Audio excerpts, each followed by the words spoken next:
guys. Good morning, everybody. All right, be nice now. Be nice. Good. Nellie. All right. Yeah, it's the family gathering for Snort. breakfast. Toot. I think You sugar. didn't give one to Coco. I'm coming. Oh. Here's Coco. Oh. She doesn't catch. The rest of them catch, except for the pigs. All right, one more round, Nellie. Got that slobber on the. Oh, yeah. He's a slobber dog. And snort. Toot. And Coco in the back. And she says, I'll catch it on the floor. And that's it, guys. That's it. Go away now. Okay. We got stuff to do. Hey, happy 4th of July, everyone. It is Monday, 4th of July. Most of you guys are probably taking the day off and going to the lake and barbecues and all of that. We're working, but if you call this work. So yesterday I spent all day making sawdust, working on a special project, and you guys will probably see that on upcoming videos. Magnum. Brutus is over there drooling. Yeah, Magnum's drooling away. Anyway, let's get into coffee and the questions for this morning. It seemed like there was something else I wanted to say, but it'll come to me. So, first question. Bear with the camera. First try of this with the dang tripod. I thought you did it with tripod the other day. You just didn't like it. I don't like the tripod. Yeah, well. Okay. Anyway, okay, so this is from Chuck. Probably Chuck Smith. Carving non-typical items. I've gotten requests to carve baseball bats, hammers, fence posts. I did the fence post, turned out really nice, and other items, but have turned some of them down because I wasn't sure how to carve a baseball bat. What do you think? I really should do a video on this. I looked around for some round items and odd-shaped items that I could come and demonstrate. The only thing I could find was like a closet dowel. And I think this is even less than a closet dowel. Anyway, 1-inch dowel it looks like. The way I've done pool cues and boat oars and baseball bats and canes, a lot of canes with initials, and I've done a lot of that stuff. I don't do them all the time, but I've done many of them. What I had found the best way is to make a jig. If you can make a jig, literally a board with a couple cleats on it, and then I like these kind of clamps to clamp it down because they have that kind of a rubberized deal that will grip the edge and kind of almost wrap around. So the biggest thing about carving flat items really is your clamping system. So if I were to, and this is a glass table and it's got an edge on it, so I can't really clamp it down on there, but something like this, what I would do, and I brought a router out with the router base, and that's where these little routers probably would be a little bit easier.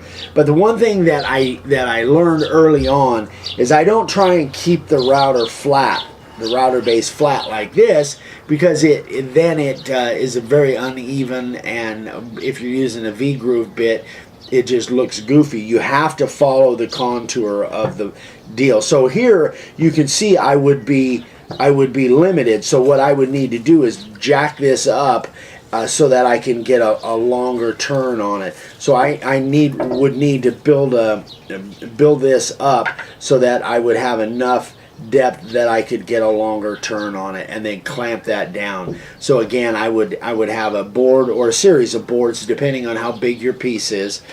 If this piece was a baseball bat, I probably wouldn't need to put it on top to lift it up. It would probably be high enough that I would get a good enough swing with that router base. But yeah, clamping it's all about clamping, and I would use a series of clamps, at least 2, if not 3, to make sure that thing doesn't move on you. So you don't want the piece moving at all. You want your router to follow the contour of that, in this case, a round deal. But I think I will do a video on that. I think that would be maybe helpful for you. Get 2 or 3, 4 different round items and do a video on it and show you how I go about figuring that stuff out. But I hope that helps, Chuck. But don't be afraid of doing stuff like that. Heck, I did that stuff up in Oatman when somebody would just walk up with a cane and doing it there in front of them. It can make you a little bit nervous. But if somebody has something like a baseball bat or whatever that they want a name or initials carved in, and you can take it home, don't be afraid to do it. Just just take your time. Now, the one thing about that is if you're carving their baseball bat and it has some sentimental meaning to them, you also need to use that disclaimer that I always use when I'm using somebody else's material. For instance, and that disclaimer just basically says, hey, if something goes wrong, if there's a chip out, if there's something, some kind of defect in this bat or whatever the material is, it's not on me, that's on you. That's the risk that we take when we're using somebody. Why are you smiling? Tig was over there rubbing on the tree, and the tree's shaking. He's scratching on the tree. Yeah. I think I got it on film. But anyway, that's a disclaimer. If you're using anybody else's material other than your own, I always let them know, hey, if something goes wrong with your material and it's a chip out, that's I can't guarantee that. So anyway, so that's that. Next question, and I don't think I even had a name on this. It was a comment off of YouTube, and it was basically on video number 96. I carved a big stop sign.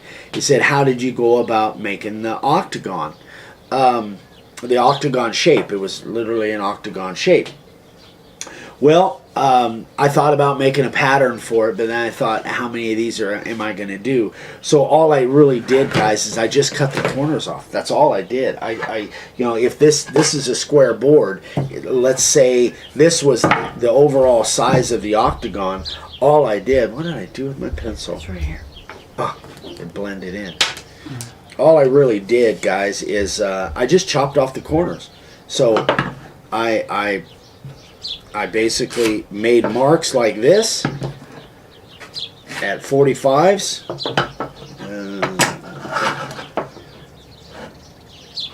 I'm just doing this willy-nilly. Willy-nilly. Yeah, that's a good name. That's a good word. I haven't used that for a while. So honestly, all I did, and I just did that, real quick. But and then I took a circular saw and I just chopped off the corners. I just made sure my measurements were right. But that gives you, and that's of course that's not quite an octagon, but if the measurements were right, it would be. So that's all I did. I didn't make a pattern on that or anything.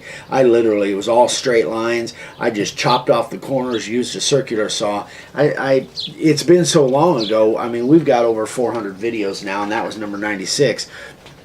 So I guess I didn't show that on camera how I did that, but it's super simple to do. I realized really early on when I was trying to figure out how to make that octagon, realized that it was just a matter of chopping the corners off, and it was pretty simple to do. Okay, that is the questions for today. So, I did not bring out sign carvers of the day. Holy moly. Okay, so we'll be back with you in just a second. Okay, sorry about that. I just, had a brain hiccup. Yeah, 4th of July, fireworks going on somewhere, I guess. I don't know. Something's happening. Something's going off in your head. Something's going on. All right, so first sign carver of the day, Mark Phelps, carved a piece of cypress, and I really like this sign. It's really cool. I love the font is perfect for what it says as well. I think it is so cool. Okay, hold on. I wouldn't mind having one of those for around that's here cool. for when the grandkids are around. I just think it's awesome. Really, really a cool sign. I love the shape, the way you kind of just did it, in that font. I don't even know what that font is, but it's perfect for that sign, no doubt. Good. So great job, Mark. Great job. I would imagine you you probably sell a bunch of those, because that I could see that being a stock sign, selling in a store or selling at a flea market or whatever. I just think that's terrific. I love it. I really do. All right, and this is from Brad Bear. And I don't know if this is Brad, honestly. I really don't know. I don't know if this is Brad or if this is the customer. But Brad is the... Okay, so we're back on. Vicky inadvertently hit the stop button. Sorry, guys. Anyway, so second sign carver of the day is Brad. And like I don't know whether you guys heard me before, but I don't know if this is Brad or if this is the end customer. I really don't know. I've talked to Brad many times via email and maybe even on the phone. But he's the one that sent me that material, that black walnut that I carved our Dave, Eric, and Vicky sign out of. Am I all right? Yeah, I just can't tell. I can't see if I'm... But I think because of the glare on the screen? I think it's probably coming out. Anyway, this is another piece of that Live Edge walnut that I did that UPS sign for my buddy. Do you know? What's that? The logo on it? It's the Whiting door. I think it's a WD. I think it's the logo for this sign. Oh, okay. I believe. Very nice. And that, like I say, I don't know if this is the end customer or if that's Brad. Brad, let me know. Be still. I Get back to see me. if I can get that logo. Oh, okay. Really nice job, though. Oh, there we go. Okay. Okay. So, I love that Live Edge walnut like that. It looks so cool. All right, that is sign carver of the day. All right, so hope you guys all have, and probably nobody will see this till tomorrow since everybody's probably at the lake or out doing 4th of July stuff. So, happy birthday, America. And we actually have some friends that their birthdays are today. Yeah. Did you see that? Greg's Jessica. birthday. Yeah, Greg Reeves and Jessica Green. It's both their birthdays. It's Jess's birthday today, too. So happy birthday to you guys. You guys never watch my videos, but anyway, happy birthday. Happy birthday to anybody out there that it's your birthday. And happy birthday, America. So hope you guys have a great day. I've got so many exciting things going on right now that I can't tell you about. I've been spending all day yesterday filming a sign that I'm doing, and I'm going to be spending the rest of the day, probably today, doing that.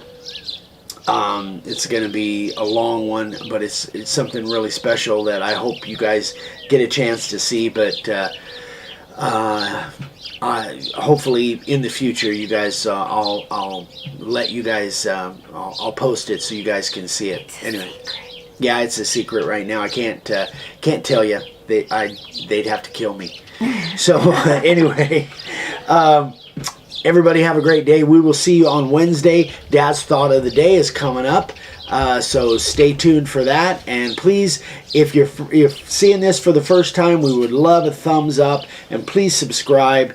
I'm still posting every day on Instagram. Make a wood sign on Instagram. If you guys are on Instagram, follow me. And you guys have a great day. We'll see you on Wednesday. Bye-bye. Hi folks, this is old Dave with a thought for today. It's thought about. I hear people talking about how they're worried about things. They're worried about bills. They're worried about the economy. They're worried about what Congress is doing. I think worry is a matter of choice. During the day, I keep myself busy. I don't have time to worry. And at night, I'm too sleepy to worry.